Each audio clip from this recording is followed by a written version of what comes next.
नमस्कार, प्रणाम। कैसे हो आप सभी लोग? स्वागत है आप सभी का आदिवासी भोजपुरी अपडेट्स में। तो दोस्तों, आप लोग को बता देना चाहता हूं कि खेसारी लाल यादव जी का एक वीडियो सॉन्ग कल सुबह 7 बजे सारेगामा हम भोजपुरी चैनल पर रिलीज होने वाला है। तो दोस्तों, आप लोग जाइए और ढेर सारा प्यार आशीर्वाद दीजिए।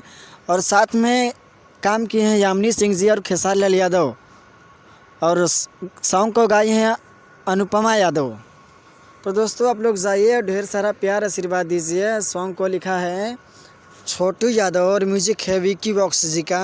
तो म्यूजिक तो बहुत कमाल का है भाई साहब। आप लोग को बता देना चाहता हूँ कि म्यूजिक बहुत ही कमाल का है और वीडियो भी बहुत हाई लेवल का शूट हुआ है। तो आप लोग जाइए और ढेर सारा प्यार आशीर्वाद दीजिए। और हाँ, एक बात और है दोस्तों, इस चैनल पर जितने भी नए लोग हैं कृपया करके चैनल को सब्सक्राइब ज़रूर करें, शेयर करें, कमेंट करें, और ताकि ये वीडियो और लोगों के पास पहुँचे और हमें भरपूर सपोर्ट मिले, ताकि मैं ऐसे ही न्यूज़ बनाता रहूँ और ऐसे ही भोजपुरी की न्यू अपडेट लाता रहूँगा। कल गर्दा उड़ाना है और सॉन्ग को ट्रेंडिंग नंबर 1 पे लाना है। यही खेसारी लाल यादव जी के जितने भी फैंस हैं, कृपया करके आप लोग पूरा फुल पावर दिखाइए और इस चैनल को ज़रूर से ज़रूर सब्सक्राइब करें, ताकि आप सभी को भोजपुरी के सारी अपडेट्स ऐसे ही मिलते रहे।